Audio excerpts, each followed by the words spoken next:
नमस्कार दोस्तों, मैं आपका अपने चैनल एचवीएस स्टडीज़ में स्वागत करता हूं। इस वीडियो में आपके लिए 18 मई 2022 का करंट अफेयर लेकर आ गया हूं, जिसमें हम बात करेंगे स्टैटिक जीके और रिलेटेड करंट अफेयर के रिवीजन की। अगर आप इस चैनल पर पहली बार आए हो तो आपसे अनुरोध है, चैनल को सब्सक्राइब कर लीजिएगा। वीडियो अच्छी लगे तो वीडियो लाइक करके ज़रूर जाइएगा। लास्ट में आपके लिए क्विज़ रखा है, उस क्विज़ को ज़रूर सॉल्व कीजिएगा। चलिए बात करते हैं लास्ट डे के क्विज़ की। तो लास्ट डे आपसे क्वेश्चन पूछा गया था, which country has been approved to replace Russia on the United Nations Human Rights Council। तो आप सभी ने आंसर चेस रिपब्लिक दिया था और वही सही आंसर है। आज के पहले क्वेश्चन की बात करें तो आज का पहला क्वेश्चन है, which city Amit Shah inaugurates the national cyber forensic lab. तो रिसेंटली में अमित शाह जी जिन्होंने नेशनल साइबर फॉरेंसिक लेबोरेटरी को लॉन्च किया और किस सिटी में किया ये आपको बताना है। तो आंसर यहाँ पर हो जाएगा हैदराबाद। तेलंगाना की जो कैपिटल हैदराबाद है वहाँ पर नेशनल साइबर फॉरेंसिक लेबोरेटरी को अमित शाह जी के द्वारा रिसेंटली में लॉन्च किया गया।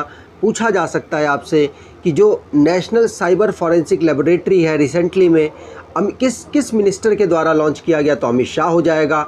कहाँ लॉन्च किया गया, तो हैदराबाद हो जाएगा। और किस जगह पर लॉन्च किया गया, तो सेंट्रल फॉरेंसिक साइंस लेबोरेटरी में इसको लॉन्च किया गया। ठीक है, याद रखना है। मिनिस्टर है इस समय पर हमारे होम मिनिस्टर अमित शाह जी, और minister of state home ministry में संभाल रहे हैं अजय कुमार मिश्रा। आगे बात करें, रिसेंटली में जो भी नेशन संबंधित करंट अफेयर बने हैं उसको रिवाइज कर लेते हैं। पहला क्वेश्चन पढ़ लिया। दूसरा है, इंडिया ने 8 लाख US$ दिए हैं, मतलब हिंदी लैंग्वेज को प्रमोट करने के लिए यूनाइटेड नेशन में कंट्रीब्यूट किए हैं। प्रेसिडेंट साहब ने 13 शौर्य चक्र, 14 विशिष्ट सेवा मेडल अभी प्रोवाइड कराए, जिसमें से 14 विशिष्ट सेवा मेडल में हमारे आर्मी के चीफ मनोज जी को भी ये वाला अवार्ड मिला है। 5000 ईयर ओल्ड ज्वेलरी फैक्ट्री मिली है हरियाणा के राखीगढ़ी में, हिसार में पड़ता है। लोकसभा के स्पीकर हैं ओम बिरला जी, उन्होंने कलाम वेबसाइट को लॉन्च किया। लोकपाल का परमानेंट ऑफिस बना दिया गया, कहाँ पर, तो वर्ल्ड ट्रेड सेंटर बिल्डिंग में, जो कि दिल्ली में उपस्थित है। NCRTC के द्वारा इंडिया की पहली regional rapid transit system train को सेटअप किया गया, कहाँ पर, सालवी गुजरात में। इंडिया ऐसी कंट्री बना जिसको कंट्री ऑफ ऑनर मिला है, कहाँ पर, कांस मार्क डू फिल्म फेस्टिवल में, जो कि फ्रांस में ऑर्गेनाइज कराया गया। कोचिन शिपयार्ड के द्वारा इंडिया की पहली homemade hydrogen fuelled electric vessels को डेवलप किया गया। स्टैचू ऑफ यूनिटी को 8 वंडर ऑफ SCO में शामिल किया गया। आगे बात करें, अगला क्वेश्चन है, which country won the Uber cup 2022। तो आंसर यहाँ पर हो जाएगा, ऊबर कप को साउथ कोरिया के द्वारा चाइना को हराकर जीत लिया गया। याद रखना है, पूछा जा सकता है आपसे। ऊबर कप महिलाओं का बैडमिंटन गेम होता है, जिसमें साउथ कोरिया ने चाइना को यहाँ पर हरा दिया है। रिसेंटली में हमने बात की है थॉमस कप की, तो थॉमस कप को भारत ने जीता इंडोनेशिया को हराकर। याद रखना है, मेल के लिए होता है थॉमस कप बैडमिंटन में, और फीमेल के लिए होता है ऊबर कप।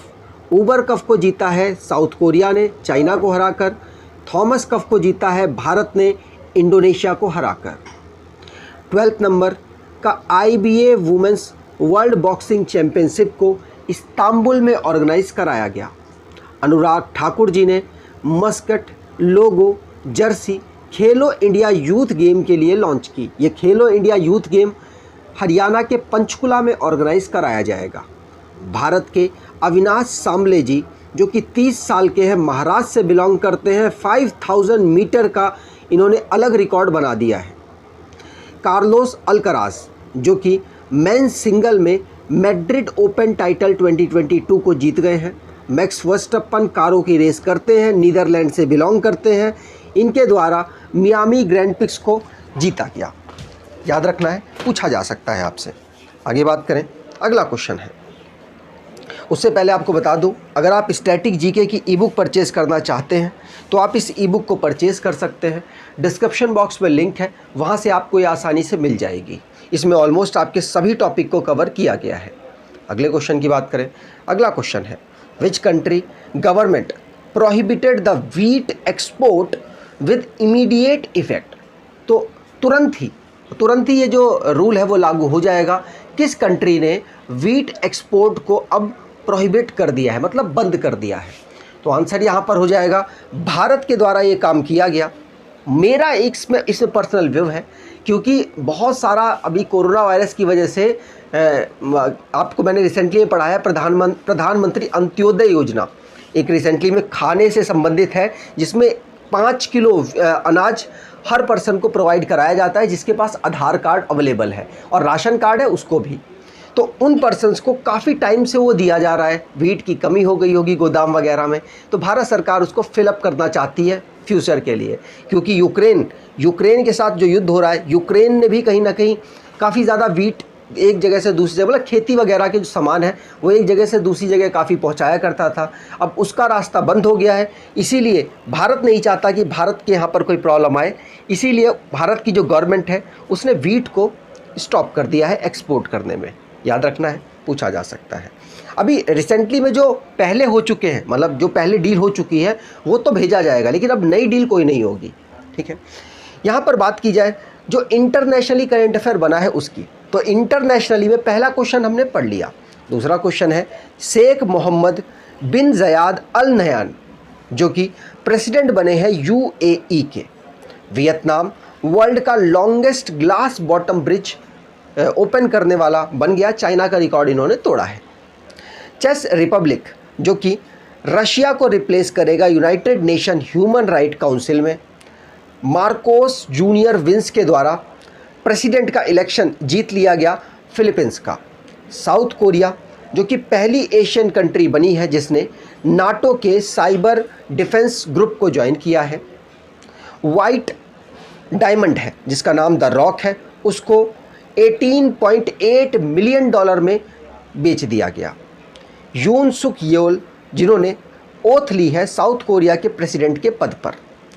जॉन ली काचू हांगकांग के अगले चीफ एग्जीक्यूटिव बने हैं। रोड्रिगो केव्स प्रेसिडेंट बने हैं कोस्टा रिका के। आगे बात करें, अगला क्वेश्चन है national dengue day is observed on. तो राष्ट्रीय डेंगू दिवस कब मनाया जाता है? तो आंसर यहाँ पर हो जाएगा हर साल राष्ट्रीय डेंगू दिवस, नेशनल डेंगू दिवस मनाया जाता है 16 मई को। 16 मई को भारत में हर साल नेशनल डेंगू डे मनाया जाता है। नेशनल और किसके द्वारा मनाया जाता है? तो ministry of health and family welfare के द्वारा इसको मनाया जाता है। आपको बता दूं इस समय पर जो हेल्थ मिनिस्टर हमारे कौन है? मनसुख मंडाविया जी इस समय पर हमारे हेल्थ मिनिस्टर हैं। याद रखना है। रिसेंटली में जो डे हमने पढ़े हैं उनको रिवाइज कर लेते हैं। जैसे इंटरनेशनल लेबर डे हमने 1 मई को ऑब्ज़र्व किया। वर्ल्ड ट्यूना डे 2 मई को हमने ऑब्ज़र्व किया। वर्ल्ड अस्थमा डे 3 मई को ऑब्ज़र्व किया। वर्ल्ड एथलीट्स डे 7 मई को हमने ऑब्ज़र्व किया। वर्ल्ड रेड क्रॉस डे 8 मई को। वर्ल्ड थैलेसीमिया डे 8 मई को। नेशनल टेक्नोलॉजी डे 11 मई। इंटरनेशनल नर्स डे 12 में मोस्ट इम्पॉर्टेंट है, पूछा जाता है। वर्ल्ड माइग्रेटरी बर्ड डे 14 में और नेशनल डेंगू डे हमने 16 मई को ऑब्ज़र्व किया है। अगले क्वेश्चन की बात करें, which is the venue of first incredible India international cruise conference held in 2022। तो पहली incredible India international cruise conference को कहाँ पर ऑर्गेनाइज कराया गया?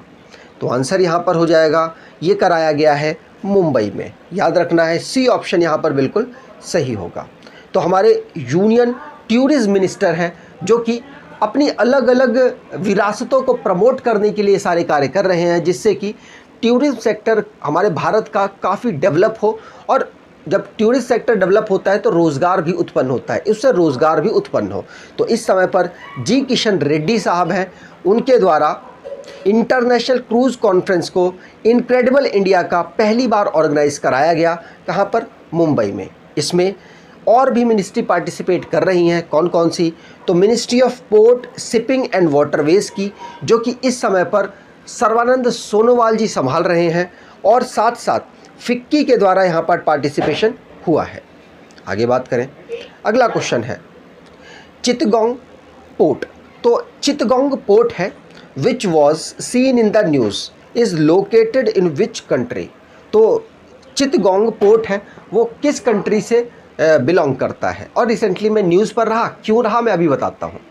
तो आंसर यहाँ पर हो जाएगा चिटगोंग पोर्ट है जो कि बांग्लादेश में है, और न्यूज़ पर ये इसलिए रहा, तो जो चिटगोंग पोर्ट है वहाँ पर हमारे जो विदेश मिनिस्टर हैं एस जयशंकर साहब, उन्होंने बांग्लादेश की जो प्राइम मिनिस्टर हैं उनके साथ मीटअप किया, जिससे कि जो बांग्लादेश का विकास है वो भी हो सके, और साथ साथ भारत के जो नॉर्थ ईस्ट स्टेट हैं उनकी कनेक्टिविटी को बेहतर किया जा सके।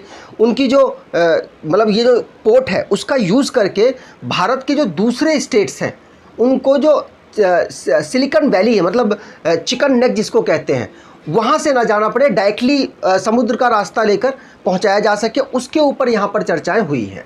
ठीक है, इसीलिए ये पोर्ट बहुत ज़्यादा चर्चा में हो गया था, चिटगोंग पोर्ट, जिसको चिटग्राम पोर्ट भी कहते हैं। ठीक है, चलिए आगे बात करें। अगला क्वेश्चन है technology pioneer community is an initiative of which institute. तो टेक्नोलॉजी पियोनियर कम्युनिटी ये किस इंस्टीट्यूट से रिलेटेड है? रिसेंटली में ये हुआ, मैं आपको बताता हूँ इसके बारे में। तो ये WEF से रिलेटेड है। ये क्यों इम्पॉर्टेंट है हमारे लिए और भारत के लिए? तो भारत में जो नए स्टार्टअप हैं, 100 नए स्टार्टअप्स को प्रमोट करने वाला है, फाइनेंस करने वाला है और सपोर्ट करने वाला है, जिससे कि यहाँ पर जो स्टार्टअप हैं, जो 100 स्टार्टअप हैं, उनको भारत में ग्रो कराया जा सके। ये जो स्टार्टअप्स होंगे वो किससे रिलेटेड होने चाहिए? तो हेल्थ से रिलेटेड, फाइनेंशियल सर्विस से रिलेटेड ये वाले जो स्टार्टअप होने चाहिए, उनको ये WEF के द्वारा प्रमोट किया जाएगा। ध्यान रखना है इसके अंतर्गत टेक्नोलॉजी पियोनियर कम्युनिटी के अंतर्गत बात हुई है WEF की, जिसका हेडक्वार्टर कोलोनिन स्विट्ज़रलैंड में है, और इसको फाउंड किया गया था क्लॉस श्वाब के द्वारा। इसको फाउंड किया गया था 1971 में। आगे बात करें, अगला क्वेश्चन है which tennis player won the Italian Open 2022 women's single title. तो आंसर यहाँ पर हो जाएगा जो इटालियन ओपन 2022 है उसको जीत लिया गया है ईगा स्वितक के द्वारा। जो ईगा स्वितक है ये दुनिया की नंबर 1 प्लेयर हैं, और इन्होंने 7 पोजीशन पर जो दुनिया में इस समय पर है टेनिस में, उनको हराया है। आपको बता दूं जो ईगा स्वितक हैं ये पोलैंड से बिलोंग करती हैं। आपको ध्यान रखना है, नंबर 1 प्लेयर है और अभी रिसेंटली में ये जीती हैं, तो आपके लिए मोस्ट इंपॉर्टेंट हो जाती हैं। अगले क्वेश्चन की बात करें तो national data and analytics program launch by. तो national data and analytics program platform को लॉन्च किया गया है किसके द्वारा? तो ये प्लेटफॉर्म लॉन्च किया है नीति आयोग के द्वारा। आपको बता दूं जो national data and analytics program है, प्लेटफॉर्म है, माफ़ कीजिएगा बार बार प्रोग्राम निकल रहा है मुझसे, प्लेटफॉर्म है। जो ये प्लेटफॉर्म है इसके अंतर्गत होगा क्या? जो नई नई स्कीम्स हैं, जो भी डेटा मिलेगा उस डेटा का यूज़ करके नई नई स्कीम को बनाने में मदद की जाएगी सरकार की और जो बुद्धिजीवी हैं उनकी। तो ये जो प्लेटफॉर्म है इसके अंतर्गत डेटा को कलेक्ट किया जाएगा नीति आयोग के द्वारा, और जो हमारे पब्लिक एडमिनिस्ट्रेटर की जो टीम है उसको ये डेटा प्रोवाइड करा दिया जाएगा, जिससे कि वो अलग अलग स्कीमें इसी डेटा के अकॉर्डिंग बना सके। ठीक है, तो यहाँ पर बात हुई है नीति आयोग की। तो नीति आयोग को 1 जनवरी 2015 को लॉन्च किया गया था। अमिताभ कांत जी इस समय पर CEO हैं, और इस समय पर वाइस चेयरमैन हैं मिस्टर सुमन बेरी, और चेयरमैन तो आपको पता होगा हमारे प्रधानमंत्री जी होते हैं नरेंद्र मोदी जी, इस समय पर नीति आयोग के चेयरमैन हैं। आगे बात करें आज के क्विज की, तो who's named as CBSE new chief 2022। तो आपको कमेंट बॉक्स में डिटेल में आंसर देना है।